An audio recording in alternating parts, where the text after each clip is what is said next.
A nossa convidada de hoje é uma artista que transita pela música, pela dança e pela moda afrocontemporânea. Une ancestralidade e atualidade. O resultado disso, uma arte política de empoderamento e feminismo negro. Eu converso com a estilista, produtora de moda e DJ, Bieta. Bieta, prazer te receber aqui, muito obrigado por ter vindo. Uma honra. E é isso tudo mesmo? É isso Estilista, tudo mesmo. produtora, dançarina, É isso DJ? tudo mesmo. É isso tudo mesmo e mais um pouco, dona de casa, amiga, irmã, filha, né? Hoje eu consegui achar um título, entrar dentro de um quadrado para isso tudo. Eu digo que eu trabalho com artes integradas. Então, Porque é preciso ter, né? é preciso. Porque senão as antes- pessoas falam assim, você é o quê? É. Né? Não, e não é possível que essa pessoa faça tudo isso, né? E, na verdade, a gente faz, né? Nós, como mulheres negras, a gente faz várias atividades. Claro que a gente tem nossas formações, as nossas linhas de trabalho, muitas delas consegue ter uma só, mas a nossa história é essa, né? A gente faz várias coisas para poder estar desenvolvendo. A arte, pelo menos em mim, ela transborda em vários setores. Então, uma coisa vai puxando a outra, né? E essa referência de fazer várias coisas ao mesmo tempo vem da tua mãe, da tua família. Sim, minha mãe é super tudo também, né?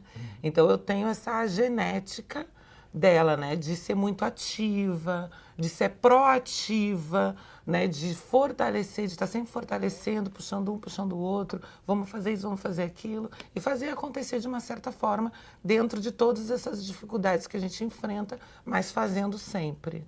A tua mãe faz o quê? Então, minha mãe se chama Marina, né? Marina Rodrigues. E hoje ela trabalha com... Ela trança, é trançadeira e também tem uma confecção de turbantes. Ah, então daí que vem a estilista. Também. Na verdade, a moda sempre me fascinou. E quando eu morava em Porto Alegre, que eu sou de Porto Alegre, não tinha o estudo, não tinha universidade de moda, então eu vim para o Rio de Janeiro para estar tendo essa formação, para poder estar desenvolvendo a moda, né? Que sempre foi um fascínio, sempre gostei muito.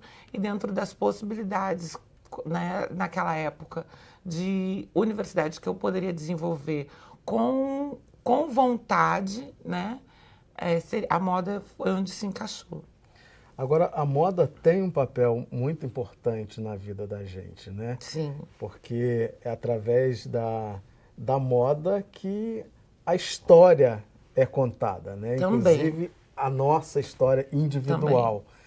Quando você escolheu a moda, que história você pretendia contar? Identidade, sem dúvida. Uma moda que eu pudesse me identificar, que outras pessoas como eu pudessem se identificar.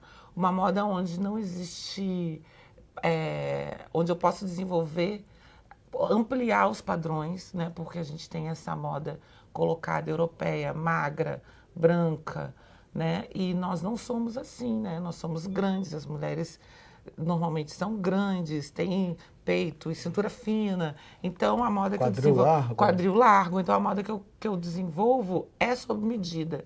Então, a partir daí, eu já abro o leque, saio desse padrão e a identidade está sempre presente, porque eu trabalho sempre com tecidos étnicos africanos, né? E com projetos de desenvolver outras etnias, como indígena também. Mas, a princípio, eu estou no étnico africano, que é o viés que a gente tem para voltar, né? O sankofa, para a gente voltar para a nossa ancestralidade, para saber de onde a gente veio, a nossa história, já que isso não é contado em lugar nenhum, né? Então, a gente precisa disso, né? Então, a minha moda, a princípio, começou pela identidade, por se identificar. É você olhar para aquele tecido e achar bonito e a gente tem uma memória ancestral que a gente nem sabe que tem, né? Então tá tudo aí, nas estampas estão aí, né? E por falar em identidade, você viveu, acho que como a grande maioria de homens e mulheres negras, crise de identidade. Sim, claro. Como é que foi esse processo? Então, na verdade, se a gente tá sempre... Hoje em dia eu já consigo colocar que eu estou sempre batendo de frente com isso, eu já não tenho mais essa crise de identidade, mas ela está sempre presente, assim, sempre batendo, né? Na nossa porta, no nosso olhar, em todos os lugares que a gente vai. A gente tem essa, por que que essa sala só tem uma pessoa, ou quando não tem nenhuma pessoa negra, né? Isso está dentro do desenvolver daquela identidade. Mas os meus pais detectaram isso muito cedo. Quando eu tinha 6 anos de idade, os meus pais detectaram essa problemática. E qual era o seu comportamento nessa época que despertou esse... Então, eu repeti de ano na escola, na mesma série 2 vezes. Eu estudava numa escola adventista. Eu era a única negra da sala de aula. Então, sofria várias... Hoje se chama bullying, né? Mas na época... Bullying, assim, preconceito mesmo, né? Racismo mesmo, racismo mesmo, né? Então, eu sofri muitas coisas aí nesse momento. E logo meus pais detectaram e já me colocaram num viés de identidade que foi me colocar num grupo de dança afro, que se chama AfroSul, que existe até hoje no Rio Grande do Sul, já tem 40 anos. E você ficou muitos anos nesse grupo, né? Eu fiquei quase 20, de 6 anos até os 20 anos de idade. Então, a tua formação enquanto Minha formação artista... foi dentro do grupo de dança AfroSul, sem dúvida. Sem dúvida.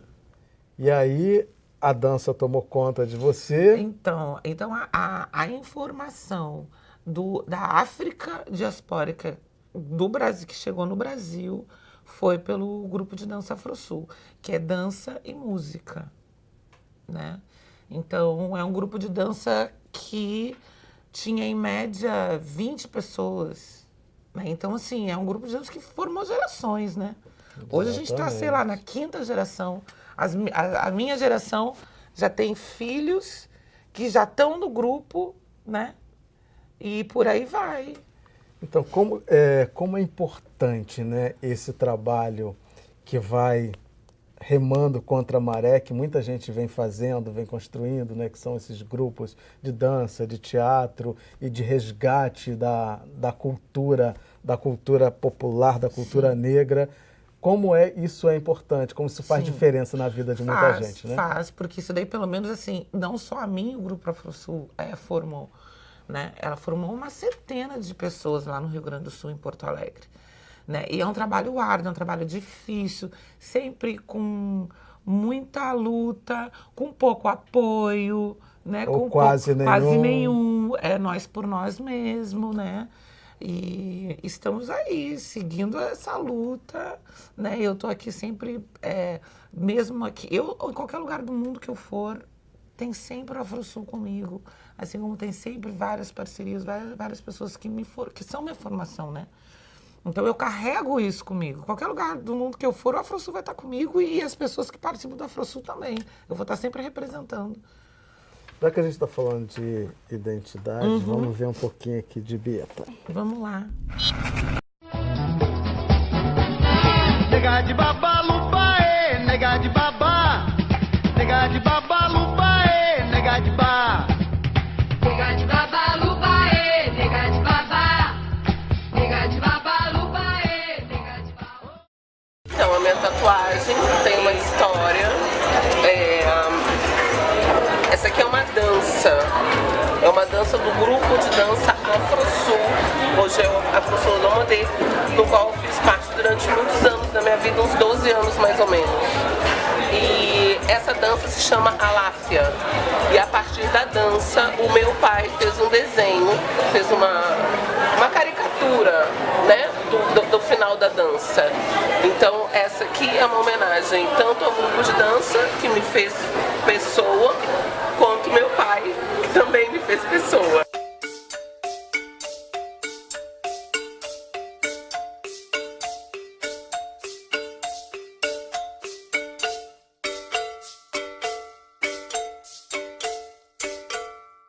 Quem é seu pai que te fez pessoa? Então, meu pai é o arquiteto José Carlos Rodrigues. Ele é coordenador e diretor do Iacoreg, que é uma ONG que dá assessorias aos quilombos no Rio Grande do Sul. Ou seja, você nasceu bem nascida, né? Nasceu cercada de consciência, de identidade. Sem dúvida, sem dúvida, sem dúvida. E é a junção desses dois Eu sou Que é uma você? continuidade. Eu sou continuidade dos dois. Eu sou continuidade dos dois, sou continuidade da minha família, mas principalmente dos dois que me conduziram a isso, né? Eles, de uma certa forma, me prepararam, me colocaram no caminho. Aí eu segui aquele caminho e fui, né? E ganhou o mundo. Ganhei o mundo e continuo aí ganhando. Então você vem trabalhando também fora do Brasil, né? Como é Então, que é isso? foi. Eu tive algumas temporadas, tive a oportunidade, a felicidade de passar algumas temporadas fora do Brasil, né? Tive esse acesso, né? Então, eu transitei pela Espanha, por Ibiza, fazia temporadas lá de mais ou menos 5 meses, 6 meses trabalhando. E sempre misturando tudo, moda, música, dança, Então, como é que funciona isso? sim, sempre misturando tudo. A música também está sempre presente, né? A culinária está sempre presente também, porque lá na Espanha eu trabalhei com culinária. Na verdade, eu tenho um amigo que é brasileiro, que é de Curitiba, e está há muitos anos lá. Então, eu fui na época da Copa do Brasil. Então, quando tinha jogos, a gente fazia uma feijoada com música brasileira. Então, eu conheci toda a comunidade brasileira de Ibiza nesse espaço, né? Então, é o que eu digo, qualquer lugar do mundo que eu for, eu vou estar sempre carregando a minha história, sempre carregando as referências nossas, que seja fora do Brasil, eu vou estar sempre pontuando a nossa cultura afro-brasileira. A sua pesquisa, né? Você, para desenvolver esse trabalho, você vem fazendo uma pesquisa com música, com moda. O que você vem descobriu nessa pesquisa que mais te impressiona? Então, na verdade, a minha pesquisa tem muito a ver com as minhas vivências, né? São as coisas que acontecem da vida, os por acasos que não são por acasos, né? Então, a minha pesquisa de música começou no Sul também, que é a base de samba rock, né? Ou aqui no Rio de Janeiro chama de sambalanço, né? Isso. Lá no Sul a gente chama de swing. Em São São Paulo, Paulo, samba rock, né? Por Luiz Wagner, grande Luiz Wagner, mestre, um abraço. E Bedeu, também grande Bedeu. Então, tudo isso estava dentro do Garotos da Orgia, que hoje é sede do grupo AfroSul. Então tá tudo coligado. Então é vivência mesmo. Então, a partir do samba rock, música preta brasileira vinda do Sul, que foi para São Paulo, e de São Paulo veio para o Rio de Janeiro, e muita leitura, Ney Lopes, eu leio muito Ney Lopes, que traz essa história toda de musicalidade, né?